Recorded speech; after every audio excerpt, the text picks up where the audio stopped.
Assalamu alaikum wa rahmatullahi wa barakatuh. Hürmetli tomoshachilar, biz sizni Huzur TV telekanalında işlevchi olib boruvchilar bilan tanishtiruvni davom etamiz.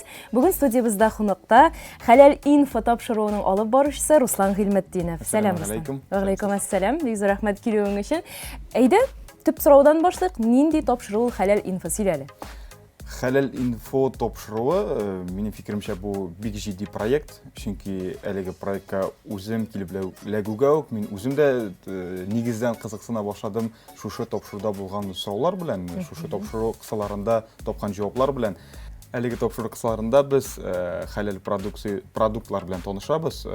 Mana birinchi topshiriqlarni esga tushirsak, bunda halal it, halal yumurqa bilan производствоga borib, shu produktning kishtalarga nechta kelib laguin, butun azirlikning prosessi bilan yaqinroq tanishdik. Ham endi tomoshachini tanishtiramiz shu produksiya bilan. Булай бит инде карап турышка халал белән харамны бер-берсеннән аеру бик җиңел кебек. Бу чынлыкта ничек? Бу чынлыкта мин дә менә шушы проектка килеп эләккәнче, үзем дә нигездән танышканчы, шушы сорауларга җаваплар тапканчы, мин дә шулай дип уйлаган. Аермасы халал белән халал булма ризыкның бортик шул маркировка һәм бәядә дип уйлаган идем, ләкин бу күп калай түгел. Нигездән җавап эзләсәң, монда мұны зоқлап сөйлерге мүмкін. Мұнда енді біз шуңа көрәді производствоға барып, енді іштен борсын көрсетеміз, қам оңатабыз. Қам шуңа ихтибар етері керек, бұл бірден бір шушынды проект. Енді мұның бірінші топшылар болуға келгеш, енді интернет шілтерінде шушы проектларны бостырылып шыққаш, қолы көре башлагач, енді қызықсына башладылар. Үзіме де қызық, үзім де үйренем, үзім сұрау берем де, үзім танышам шушы сұрауға жауаплар білен. Сен енді экспертқа мөрәҗәгать еткән кебек мөрәҗәгать итәләрме? Киресенчә, мин үзем экспертларга мөрәҗәгать итәм. Төшерелгән топшырлардан чыгып, мин нинди дә булса җавапны төгәл бирә алам хәзер. Калганнары буенча инде үзем танышкач кына бирә алачакмын. Тапшыруларга әзерләнгәндә төгәл җавап тапмаган вакытлар булгаладымы? Әлбәттә була, чөнки кыен төгәл җавапны бирергә, шуңа күрә дә инде без экспертларга мөрәҗәгать итәбез. Экспертлар, белгечләр, менә шушы өлкәдә экспертлар җитәрлекме безнең? Бүгенге көндә кызганыч, бу өлкәдә белгечләр алар аз. Чөнки инде менә шушы халал продукция кибеткишләренә яңа килепләгә башлады. Чөнки инде элек булган булса бер төрле продукт, хәзер инде халал продукция, алар һәрбер продукцияның бар халалы. Шуңа күрә дә инде халык яңа гына өйрәнә башлады, аларны аерырга һәм аларны кулланырга тормышында. Менә без бит инде авылларда беләбез, бисмиллаһи Аллаһ бар дип әйттем. Суяларда малны, ул инде халал ризык була, шулай бит, халал мал була. Ә менә зур комбинатларда ничек итеп чалалар? Эшләнгән проектлардан чыгып, инде үз күзләрем белән күргәнне сөйләп узырмын. Халал ит турында тапшыру чыкты һәм монда авыллардан аерма буларак, монда билгеле башка төрле башкарыла. Монда бар халал бокслар. Халал боксларга кертеләр малны. Шуңа игътибар итәргә кирәк. Шушы халал бокслар алар кыйблага каратып урнаштырылган. Монда инде берни пистолетлар да, махсус препаратлар да кулланмыйлар. Бисмиллахны әйтеп, дуга кылып чалалар малны. Һәм шуннан соң аның конагы беткәч, бу малны бокстан чыгаргач, чиратасына кертәләр. Димәк, менә шушындый процесс инде көйләнелгән. Шулай практикада булды без барып кайттык халал йомырка. Менә монысы мине бик кызыксындыра. Ничек булды? Тамашачыларга да бик кызык. Монда игътибар итәргә кирәк шуңа иң башына ничек бөтенесе корылган. Бу тавыклар дөрес тукланалар беренчедән. Халал йомыркага игътибар итсәк, монда тавыкларның туклануына да күчергә кирәк, чөнки инде аларның рационында мясо костная мука юк, алар бортик бер төрле культуралар белән генә тукланалар. Гомум әйткәндә, халал ризык белән тукланалар. Шуңа күрә аларның йомыркалары халал. Һәм производство шулай корылган, шушы йомыркалар конвейер буенча узалар, бөтен тикшерүләрдән үтәләр. Һәм бортик иң беренчеләрдән булып, кулланучы гына шушы йомырканы үз кулына алыр. Ягъни комбинатта әлеге йомыркаларны автоматик рәвештә бөтенесе корылган. Бер кеше тотмый аларны комбинатта. Бер кеше тотмый.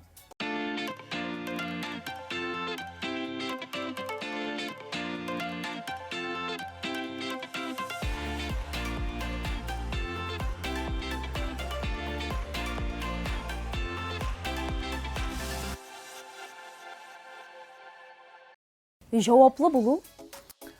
Менимче һәрбер ир атка хас булган сыйфат. Иман тулы йорт бәхетле йортмы? Син ничек уйлыйсың? Әлбәттә, бәйе. Гаилә ул?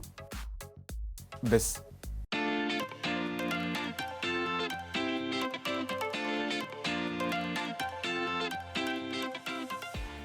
Хөрмәтле тамашачылар, Хызур ТВ телеканалында хәерле сәгатьтә тапшыруы бара. Бүген студиябызда кунакта Хәләл инфо тапшыруының алып баручысы Руслан Гыйльметдинов. Руслан, Коръәннең Бал кортлары сүрәсендә: "Эй мөэминнәр, Аллаһ ризыкландырган нәрсәдән күңел хуш булып, хәләл булган ризыкларны ашагыз" диелгән. Хәләл ризыкларга өстенлек бирмәүчеләргә синең мөнәсәбәтең нинди? Миңа калса, бу һәрбер кешенең Үз эше дисең. үз эше, әйе.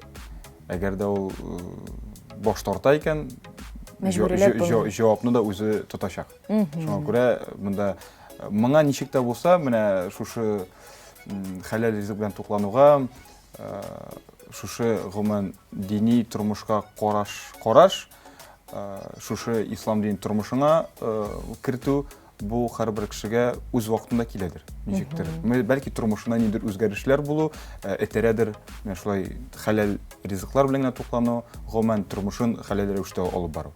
Нинди уку йортларын бетердең син? Мин 9нчы сыйныфтан соң миңа ниндидер сәбәпләр аркасында бик кысынкы була башлады мәктәпнең коридорлары. Мәктәптән инде менә кайдыр башка җиргә укырга китәсем килә башлады һәм киттем мин Орша көллиятенә.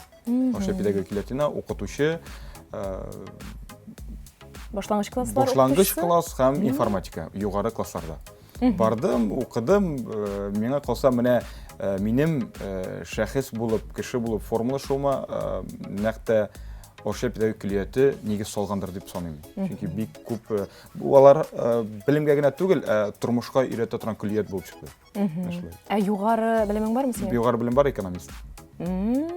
Икътисадчы булып киттең инде. Бүгенге көндә син укытучы да түгел, икътисадчы да түгел. Бүгенге көндә мин Төп эшең синең? Төп эшем мин алып баручы, мин сәхнәдә күбрәк, мин иҗат кешесе, ләкин параллель рәвештә эшмәкәрлек белән дә шөгыльләнәм, ләкин барыбер үземне сәхнә кешесе дип әйтәм. Белүемчә, сез Казанда түгел, Кукмарада яшисез. Минем чыгышым Кукмарада, ләкин туру буенча, яшәү буенча мин Оршада да яшәдем, мин Казанда да яшәдем, мин Мәскәүдә дә булдым, кире Казанга кайттым, Казанда да тордык, ләкин барыбер туган туфрак, туган нигез үзенә тарта икән, Кукмарага кире кайттым. Һәм инде шунда гаиләм белән яшим бүген. Бираздан дәвам итәрбез. Даими сәхифәбезгә күчик, садака бирү шартларын белербез бүген.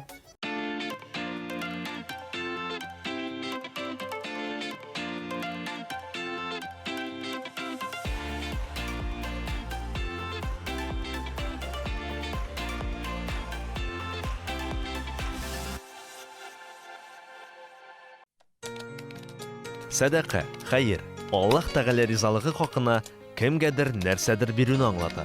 Үзе теләп биргән садака мөселманнарны җәһәннәм утыннан саклый. Ислам безне башкаларга үз мөлкеңнән өлеш чыгарырга өйрәтә. Кешегә хәйр биргәннән соң үзеңә берни дә калмас дип куркасы юк. Чөнки Аллаһ Тәгалә үзе тукландыра һәм яшәешебезгә җитәрлек акча эшли алуыбыз бары тик аңа гына бәйле. Садаканы акчалата, әйбер яки хезмәт рәвешендә бирергә, әйберне аның бәясеннән арзанрак итеп сатарга яки сатучыга бәясеннән артыграк түләргә мөмкин.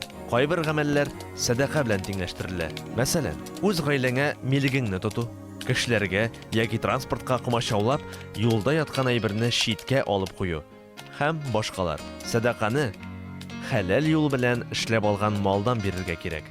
Хәйр итеп, начар әйберләрне бирергә ярамый.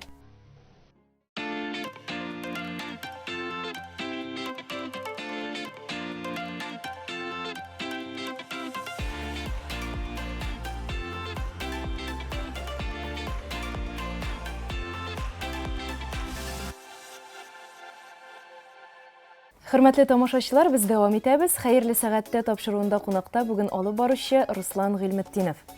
Руслан, хәдистә дин кардәшләрегезнең йөзенә карап елмаюыгыз да садака булыр дигән. Мин сине бик елмаючан кеше дип беләм. Бу синең шундый тышкы образың гынамы, әллә син шуннан да һәр вакыт ихластан елмаярга әзерме? Менә син дөрес әйтеп киттең, елмаю минемчә ул күңел белән эчке елмаю, эчке дөньяның елмаю бар һәм инде тышкы. Ул бары сизелә. Кемдер теге алдап, күңелдән башка төрле уйлап, тыштан елмай бирсә, ул сизелә. Юк, мин төрле ситуациялар була, кыен ситуациялар булса да, мин барыбер һәрбер мизгелдә, һәрбер моментта кызык табарга тырышам. Минем дөнья карашым шулай, чөнки минем өчен менә юмор хисе бу бик мөһим сыйфат кешедә. Гаиләдә булса да тормыш итүе җиңел, кешеләр белән дә аралашу, чөнки нинди генә әңгәмә булмасын, бераз юмор кертеп җибәрсәң, инде кеше бер-берсенә карата ачыграк була, ачылып сөйләшә. Үз-үзеңнән көлә беләсеңме? Әлбәттә. Бу минемчә менә бу бик кыен, ләкин мин моны җиңел башкарам. Үз-үзеңнән көлү кешеләрне, башка кешеләрне үзеңә якынайта. Һәрбер кеше ия булырга тиешме бу сыйфатка? Юмор минемчә ул... Юмор бит ул бер нәрсә, ә менә русчалатып әйткәндә инде самоирония, үз-үзеңнән көлә белә. Берсе башка була алмый аны. Юмор ул кешедән генә көлеп йөрсәң, ул кешене мыскыл итеп йөргән шикелле була. Ләкин инде башка кешеләрдән, дөньядан кызык таба торган кешеләр, алар минемчә әлбәттә иң беренчесе үзләреннән кызык табалардыр. Бәлки. Син еш кына юлларда йөрисең, Руслан, сәфәргә ничек җыенасың гадәттә? Ритуаллар. Нинди ритуалларың бар? Бөтен булганын башкарып чыгам, койсы да булса ярдәм итер дип инде дугасын да укыйм. Ләкин иң мөһиме, мин китер алдыннан әнигә смс-ка җибәрәм. Яисә әни миңа яза кайчан китәсең дип, мине юлда төп саклаучы мин әни дип саныйм. Чөнки мин ераклардан кайтканда, иртәнге 3ләрме, 4ләрме, әни барыбер көтә, йокласа да иртә белән торгач, миннән смс хәбәр булмаса шалтырата. Иң мөһиме менә киткәндә һәм кайткач аңа смс хәбәр җиткерү. Димәк, син әнинең дугаларының көченә ышанасың. Әнкәмнең дугалары дигән җырда бар. Үзем дә дуга кылып чыгып китәм, юллар җиңел булсын дип, ләкин иң мөһиме менә шушы смс хәбәр. Шалтырату да түгел, чөнки төнлә гел шалтыратмыйсың дип яганда. Бер үзең турыда кайтып җиттем, исән сау дип хәбәр җиткерәм. Әнинең турында аңлашылды. Әйдәр хәләл җифетеңә күчик. Син идәнгән, шулай бит, сезнең кызыгыз бар дип беләбез. Зәринә исемле. Зәринә исемле. Аңа хәзер күпме? Алла бирсә тиздән 1 яшь була. Субханалла, нинди һөнәрләре бар?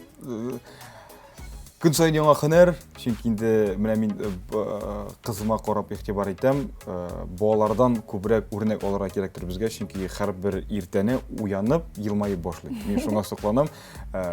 Яңа көнгә, яңа иртәгә алар елмаеп башлар. Яңа авазлар, яңа тавышлар, күнегүләр, инде бераздан тәпи дә китер дип ышанам, чөнки маташа, йөреп маташа. Субханалла, ярар. Шуннан да балалардан безгә ихласлыкка өйрәнергә кирәктер, шулай бит? Юк кына нәрсәгә дә куанырга, шатланырга. Чөнки алар Менә әйтәр, баланың, сабыйның күңеле чиста, саф дип менә безгә дә шуңа омтылырга кирәк. Шулай.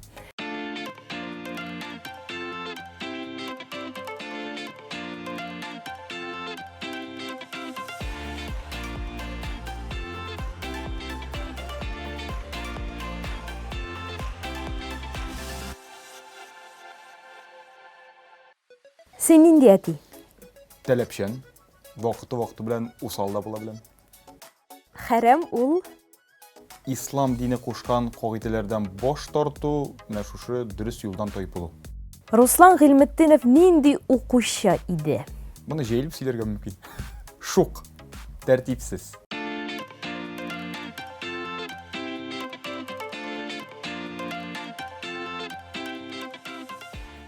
Руслан, син сәхифә кысаларында үзеңне тәртипсез укучы дидең. Яле сөйләп китәле, тәфсилләбрәк ничек инде тәртипсез?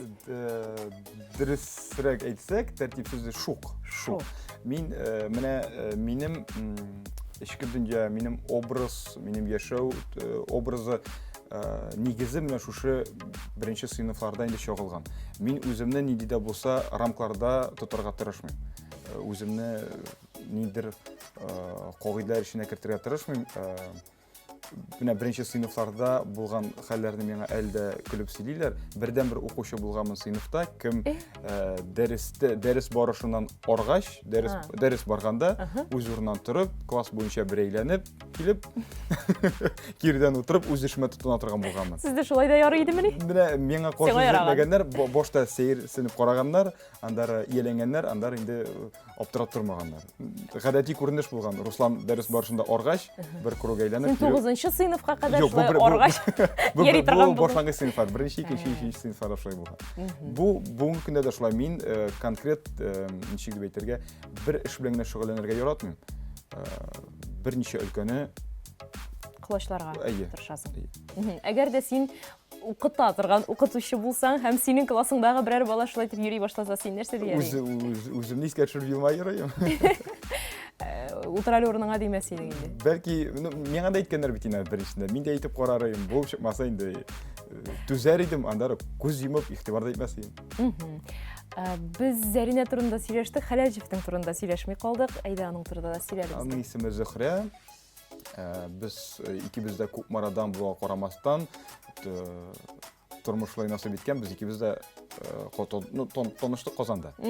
Танышуыбыз булды Казанда һәм шунысы кызык, без аны гел искә төшерәбез, менә шу очрашуыбызны, танышуыбызны, безнең тормыш гел янәшәдә йөрткән. Без гел икебез дә бер җирдә булганбыз, бер үк балалар лагерына йөргәнбез, ләкин ул бала бу Мейдаман булып, күп марада күрше урамда гына торабыз дип әйтсәк була, ләкин менә шушы очрашуга кадәр без бер-беребезне белмәгәнбез. Син Әйдаман ул бала булгач, аңа ничә яшь? Сезнең яшь арагыз ничә? 2 яшь. Син шундый яшь Әйдаман идең бу. Мин яшь Әйдаман идем. Ул шундый олы сәлкеш диләрме әле сәләттә? Шуннан йөреп киттегез сез бер заман. Күпме йөрдегез? Ялгышырга мөмкинмен. Ялгышма, Зөһрә, сине рушачак. 3-4 ел. 3-4 ел һәм инде менә бу ир-егет кешенең тормышында иң җаваплы адымнарның берседер. Мин инде моны үзем уйлап, бар яктан да үлчәп, шушы фикергә килдем, шушы япка килдем һәм туйнарга булдык. Шөкер, каршы килмәде, ризалыгын белдерде. Бүген инде менә бәхетле гаилә, кызыбыз Зәринә үсә. Субханалла, ярар. Тагы ишәергә насыйп итсен, Алла безгә киләчәктә. Амин. Күңелсез чакта үз кайфыңны ничек күтәрәсең үзең? Менә мин елмаючан, күңел белән елмаям дип әйттем дә, әйе, гел елмаеп йөреп булмый. Шулай. Күңел төшенкелегенә сәерсенеп карап та куярга мөмкин. Шулай. Шуңа күрә бар шундый мизгелләр, шөкер, алар күп түгел. Булгала була теге перезагрузка вакыты дип атыйм шушы моментны.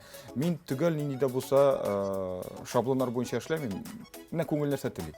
Мөмкин наушниклар киям дә күңелемә нинди җыр ошый. Мин әйтәм аны тормыш иптәшемә берәр сәгать мине борчымас. Мин ятып торам, мин наушникларны киям, үзем тынычланам һәм инде хәлгә киләм, нормальләшәм. Опять янәдән шушы тормыш ритмына керәм анда. Тагын инде цыпларым бар. Мөмкин я наушник, я менә элек бар иде, мин хәзер бик кулламыйм бу усулны. Ялгыз үзем урманга чыгып китәм. Менә шушы табигатьтән көч алам, үзем тынычланам. Файдасы да бар моның сәламәтлеге ягыннан. Башкалар менә искә төшерә алмыйм. Һава торышы мөмкинчелек бирсә, мин табигатьтә урамда салкын булса, наушник киеп ятып торам. Миңа калса хәзер инде Зәринәгә карау гына да синең күңелеңне күтәрә. Менә шунысы кызык. Хәзер андый мизгелләр мин искә төшерә алмыйм андый. Балам белән уйнап, мәсәлән, берничә көн кайтмыйча торсаң, эшләр белән баланың елмаеп каршы алуы менә шу бөтен негативны, бөтен арганлыкны бетерә. Оныттыра шулай.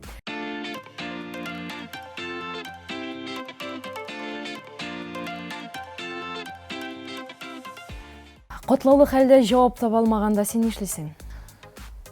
Мин бу ситуацияны онытырга тырышам. Мәсәлән, нидә булса мәсьәлә өстендә нидер җавап эзләп йөргәндә тупикка барып эләгәм икән. Мин моны онытам, димәк әле шушы сорауга җавап табырга вакыт килеп җитмәгәндә. Җавап үзеннән-үзе җайлашып табыла ул. Шулай дисең? Менә ничек дип әйтергә, әгәр дә нидә эшне башкарганда беренче адымында ук миңа каршылык килсә, мин моңа ияләндем, мин моны ничә тапкыр сынап карадым. Икенче адымны ясап карыйм икән, барбер нидә булса каршылык тора. Мин бу ситуацияны кулдан чыгындырам. Демәк, бүген түгел, иртәгә тотынырга кирәк шушы мәсьәләгә һәм бу миңа булыша, менә бу минем рецепт шулай. Шушы ситуацияны калдырып торырга кирәк. Тагын менә сәхифәгә әйләнеп кайтсак, син нинди әти дип сорадык без синнән. Димәк, син кырыста була беләсең Зәринә белән. Кирәктер дип саныйм, чөнки гаиләнең башлыгы ул Ирод. Ирод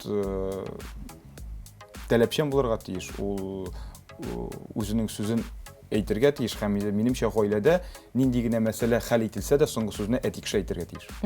Зөһрәгә карата да таләпчәнме син? Юк, моны башка сүз белән алыштырыр идем мин. Бер-беребезне аңлап, чөнки инде без бер гаилә, без күрәбез кемнең графигы тыгыз, кемдер эштән кайта, кемнең графигы тыгыз икәнлеге монда аңлашыла инде. Кемдер эшкә шәп итә һәм инде бер-беребезне аңлап яшибез. Ярар, иң мөһиме. Яки нәрсәдә булса күрмичә калабыз икән, инде әйтәбез, киңәш бирәбез. Нинди дә булса да катгый таләпләр менә шулай булырга тиеш, булай булырга тиеш. Мондый нинди дә булса кагыйдәләр юк. Иң мөһим миңа калса гаиләдә менә шул бер-береңне ярты сүздән, күз карашыннан аңларга. Аңлап, ишетергә, әле бит ул тыңларга мөмкин, ләкин ишетмәскә мөмкин.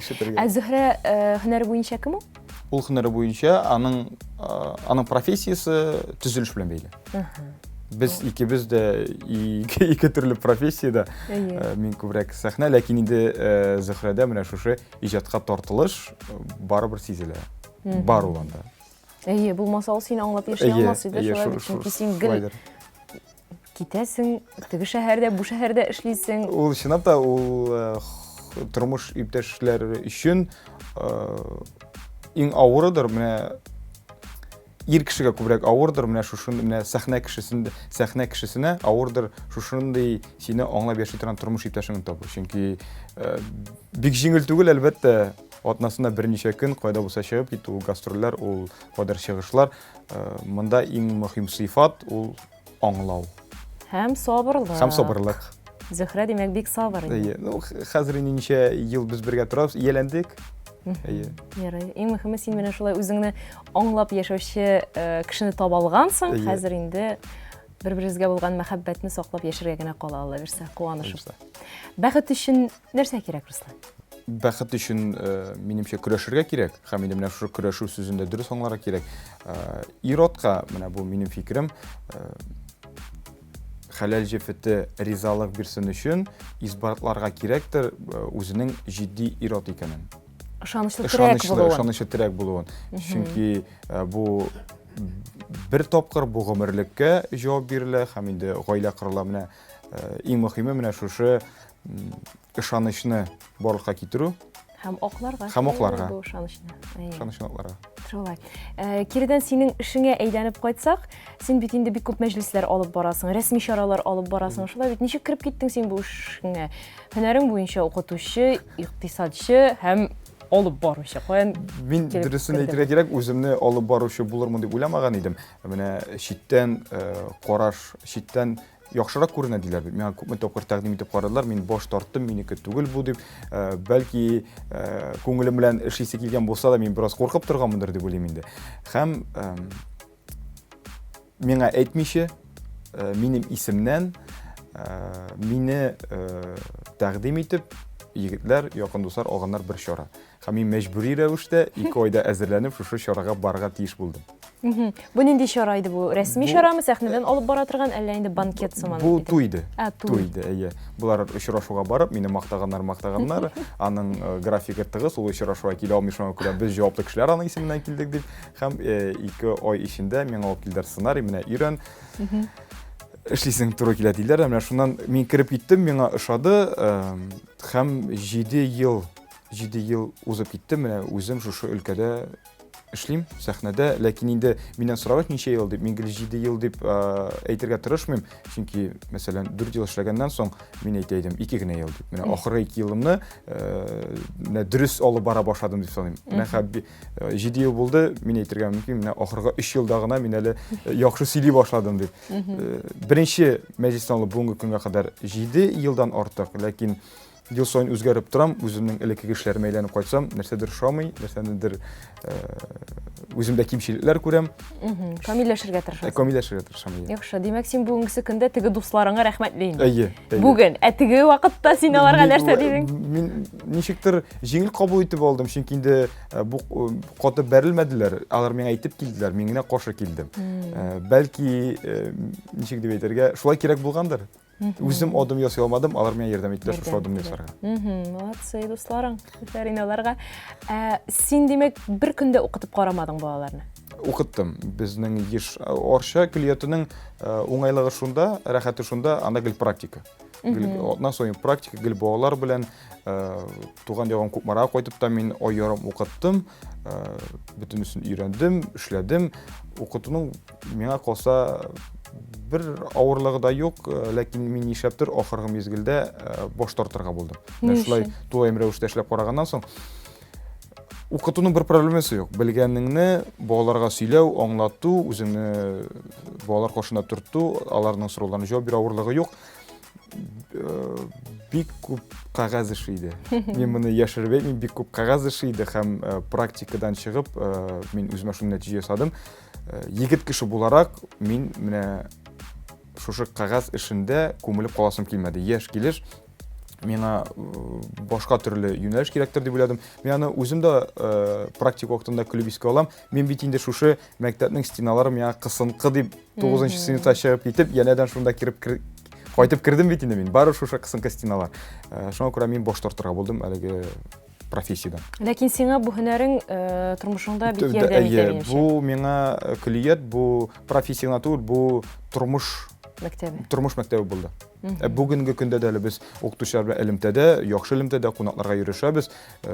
Без инде аны безнең әйтер бит үзеңнең әниең, анда 1нче сыйныфта, югары сыйныфтагы укытучыларың, әниләрең, безнең тагын бер әни бу көлияттәге, чөнки гел элемтәдә хәлләр сорашып торабыз, бәйрәмнәрдә күрешергә тырышабыз, якын мөнәсәбәттә. Якын мөнәсәбәттән бигрәк миңа калса, синең телең дә шомаргандыр, камилләшкәндер ул вакытта, шулай бит?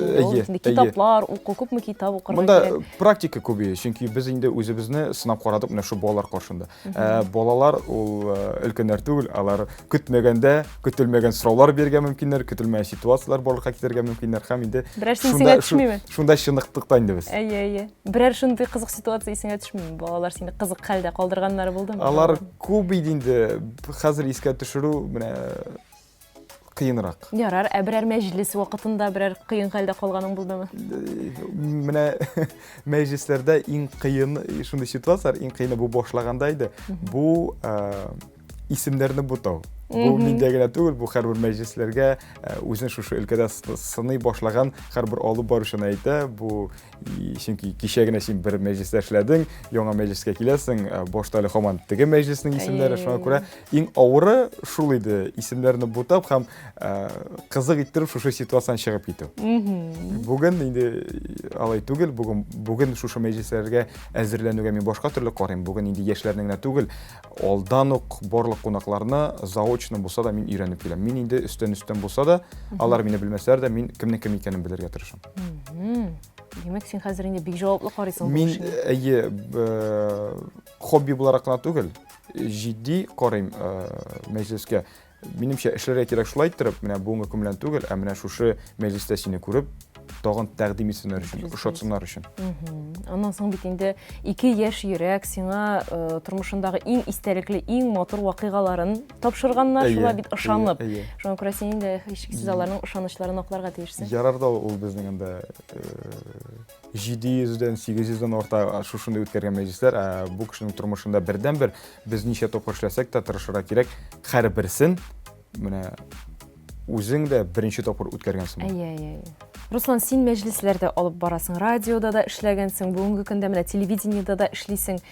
Шушы бөтен өлкәләрне кулачлау беренчедән авыр түгелме? Икенчедән кайсысы сиңа якынрак шулай да? Миңа бөтенесе якын, чөнки бөтенесе сөйләм белән, сөйләшү белән, аралашу белән бәйле. Менә мин шушы нәтиҗәгә эш дәверендә, шушы практика дәверендә, берничә ел дәверендә килдем бу нәтиҗәгә. Әгәр дә син кеше сүзен күтәрә алмыйсың икән, бу өлкәгә кирип тә торасың түгел. Чөнки билгеле син кеше каршында бөтен кешегә ошап та бетмәскә мөмкинсеңдер.